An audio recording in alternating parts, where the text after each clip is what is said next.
आज दुनिया में हुकूमतें ऐसे ही हैं, कोई नजरिए की बेस पे थोड़ी हैं। दुनिया में जितने कंट्री आज हैं ना, अब जो गैर मुस्लिम कहते हैं ना इस्लाम तलवार से फैला है, तलवार से फैला है, तो आप इनकी हिस्ट्री उठा के देखें, सारे कंट्री ऐसे ही बने हैं। जिसका जोर चला उसने हुकूमत कर ली। सारी दुनिया इसी तरह वजूद में आई है। फिर यूनाइटेड नेशन बन गई, उन्होंने लकीरें खींच दी कि भाई अब ज्यादा फटेबाजी ना करो, जिसके हाथ में जो आ गया वो ही ठीक है, हंसी खुशी जिंदगी गुजारो, ना छेड़ो ना छिड़ो। ठीक है, तो हुकूमतें तो ऐसे ही वजूद में आई हैं। फिर एक कौम के पास जब हुकूमत आ गई तो फिर कुछ अच्छे लोग पैदा हुए, उन्होंने कहा ये बादशाही निजाम नहीं होना चाहिए, आवाम की सिलेक्शन से गवर्नमेंट का इंतखाब होना चाहिए। फिर वो होते होते आज इस स्टेज पे वो लोग पहुंच चुके हैं, भाई वोटिंग होनी चाहिए, लोग जिसको सजेस्ट करें वो। लेकिन लोग जब सजेस्ट करते हैं तो लोग जिसका इंतखाब करते हैं वो भी आजादाना नहीं होता दुनिया में, क्योंकि अवाम में कुरान की भी यही कहता है वइन तुती अक्सर मन फिल अर्दी युदिल्लुक अन सबीलिल्लाह। अल्लाह फरमाते हैं लोगों में अक्सरियत के पीछे चलोगे तो अल्लाह के रास्ते से तुम्हें हटा देंगे। तो अक्सरियत तो इतनी सेंस ही नहीं रखती, वो तो अक्सरियत ये करती है कि जिसमें हमारा वक्ती फायदा है उसको तरजीह दो, वो दूरस नताइज को नहीं देखती कि आगे नस्लों पे क्या फर्क पड़ेगा। देखो जानी जिना करने वाला वो अपने वक्ती फायदा देखता है, वो जिना को प्रोमोट करेगा, वो ये नहीं देखेगा इससे खानदानी निजाम क्या होगा, तबाह। वो कहेगा होगा तो अगली नस्लों में होगा ना, अभी थोड़ी हो रहा है। तो इंसान को जब मुकम्मल इख्तियारात दे दिए जाएं तो बहुत थोड़े लोग होते हैं जो हक का रास्ता इख्तियार करें, ज्यादातर किधर जाएंगे, बातिल की तरफ। बच्चों की मिसाल देख लो, बच्चे उस मियां बीवी में सेपरेशन हो जाए ना तो बच्चे वहां रहना पसंद करेंगे जहां अय्याशी ज्यादा हो। समझ में आ रही है बात? तभी हमने देखा है मियां बीवी में जब सेपरेशन होती है तो बाप भी बड़े लाड प्यार से बच्चों को पाल रहा होता है, खिला रहा होता है, सख्ती नहीं करता, और माँ के पास जाते हैं तो वो भी, क्योंकि इनको डर होता है हमने सख्ती की तो यहां से उधर चले जाएं। हालांकि उन पर सख्ती करने से बहुत दफा उनके लिए ये सख्ती जरूरी होती है, वो बिगड़ जाएंगे अगर सख्ती ना हो। लेकिन बच्चा ये बातें नहीं जानता, जहां खेल तमाशा मिलेगा वो वहां जाएगा। वो ये नहीं देखेगा कि ये सख्ती मेरे लिए फायदेमंद है या नुकसानदेह, ये खेल तमाशे मेरे लिए फायदेमंद है या नुकसानदेह। तो इंसान भी ज्यादातर ऐसे ही हैं कि उनको राइट दे दिया जाए, जो जमहूरियत के नाम पे हमारे यहाँ चल रहा है ना हिसाब किताब, उसमें तो ये सिंध का हाल देखो ना क्या हो गया। जमहूरियत है, लोगों को समझ में ही नहीं आ रहा कि आप जिनको मुंतखब कर रहे हो वही आपको खा खा के खत्म कर रहे हैं। मैं कल सिंध से होकर आया हूँ, टंडो आदम मेरा बयान था। सिंध की हालत बेड़ा गर्क हुआ है सिंध का। मोटरवे पंजाब की देख लो और मोटरवे सिंध की देख लो, जमीन आसमान का फर्क है। कोई पूछ सकता है कि भाई ये पैसे गए कहां पे? कोई पूछने वाला नहीं। क्यों? अवाम ने सिलेक्ट किया है, और अवाम उनको वोट देगी जो अवाम को वक्ती फायदा पहुंचाए। इतने पैसे उसको दे दिए, इतने पैसे उसको दे दिए, इतने हजार लोगों को जॉब दिला दी, जो हालांकि जॉब की जरूरत ही नहीं थी। उस डिपार्टमेंट में इतनी कुर्सियां ही नहीं है कि बैठ जाएं। स्कूल ही नहीं है, प्रिंसिपल की तनख्वाह जा रही है भाई।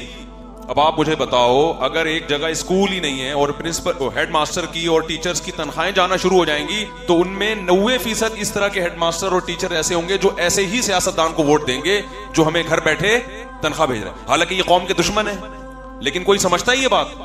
तो ये जमहूरी निजाम मुसल्लत हो गया लोगों के ऊपर। पहले बादशाही निजाम था, बादशाह में ये था कि अपनी मर्जी करेगा, वो भी गलत था।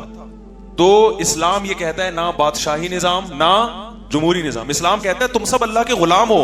बादशाह भी किसका गुलाम है?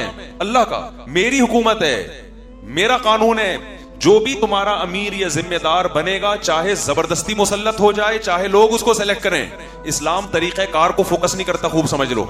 हमारे यहाँ ना ये बहुत सी बातें कहते हैं जमहूरियत कुफर है, खिलाफत होनी चाहिए। तो खिलाफत किसे कहते हैं? हजरत अबू बकर रजी अल्लाह तआला अन्हु को लोगों ने सिलेक्ट किया, हजरत उमर को लोगों ने नहीं, किसने? अबू बकर ने सिलेक्ट किया है।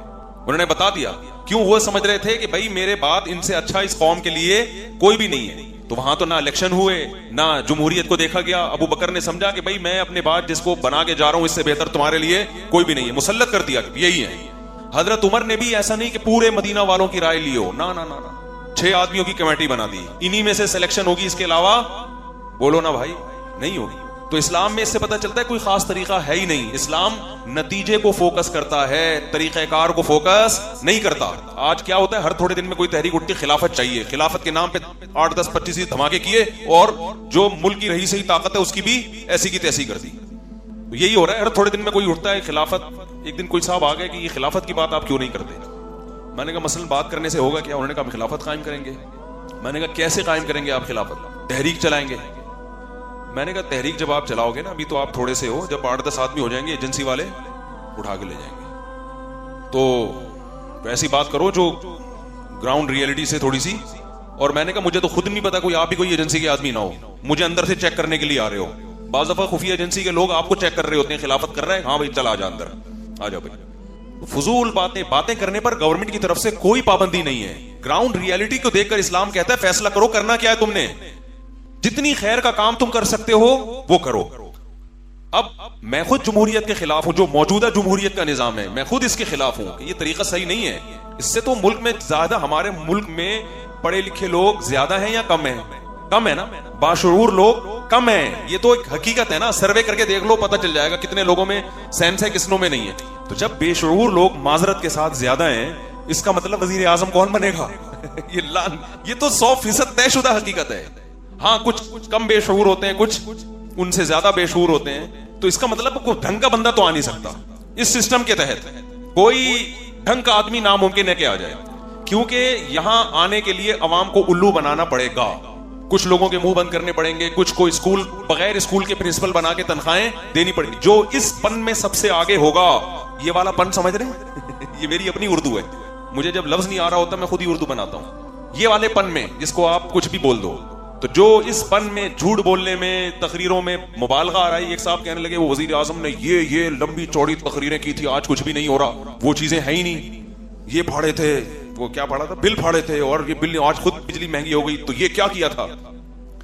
तो मैंने कहा कि यानी वजीर आजम को ये तकरीर करनी चाहिए थी माजी में कि जो बिजली के बिल हैं वो आप पे किया करें, और ये जो महंगाई बढ़ रही है गलत है, लेकिन ये नेचुरल है, यानी पुराने दौरे हुकूमत में, और ये जो हमारे हुक्मरान हैं ये करप्ट हैं, लेकिन इतने नहीं जितना मैं कह रहा हूं, उसे थोड़ा सा कम कर लो। यानी एतदाल से तकरीर होती तो वोट। इस सियासत में झूठ बोलना ये इसका लाजमी हिस्सा है। आप सही बात करोगे, आपको आजकल रिश्ता नहीं मिलता, वोट कहां से मिलेगा? हकीकत बता रहा, आप सही सही आके बता दो। वो कहते हैं ना, सब बता दूं, हाथ पांव कटवा दूं। तो लोगों में सेंस है ही नहीं ये समझने के लिए कि कौन दो और दो चार की तरह सीधी बात करता है, कौन बातों को घुमाता। कुछ लोग होते हैं हर माशरे में, वो अच्छे होते हैं, उनको पता है जो सीधी बात करे वो ठीक है, लेकिन ऐसे लोग मार्केट में शार्ट। हमारे यहाँ कल्चर ही यही है कि घुमाओ बात को, टोपियां कराओ, झूठ बोलो। तकरीरों में मैं अक्सर एक वाकया सुनाता हूँ ना, एक साहब तकरीर कर रहे थे, सियासतदान, मैं जनाब 2 स्कूल बनाऊंगा, एक लड़कों के लिए एक लड़कियों के लिए, 2 हॉस्पिटल बनाऊंगा, एक मर्दों के लिए खवातीन के लिए। किसी ने कहा हमारे मैटरनिटी होम नहीं है, उसने कहा मैं 2 बनाऊंगा, लड़कियों के लिए अलग, मर्दों के लिए अलग। अबे तू पहले पूछ तो ले कि ये होता क्या है। लेकिन जब तकरीर होगी तो फिर उसमें ये चीजों का ख्याल नहीं, अभी तो फिलहाल फेंकते रहो। तो ये सब सियासतदान फेंकते हैं, ये मजबूरी है, इसके बगैर नहीं वोट मिलते, ये जमहूरी निजाम का हिस्सा है। ये झूठ बोलो, और ये अंग्रेजों ने मुसल्लत किया हमारे ऊपर एक फजूल किस्म का निजाम, ये नेचुरल थोड़ी है।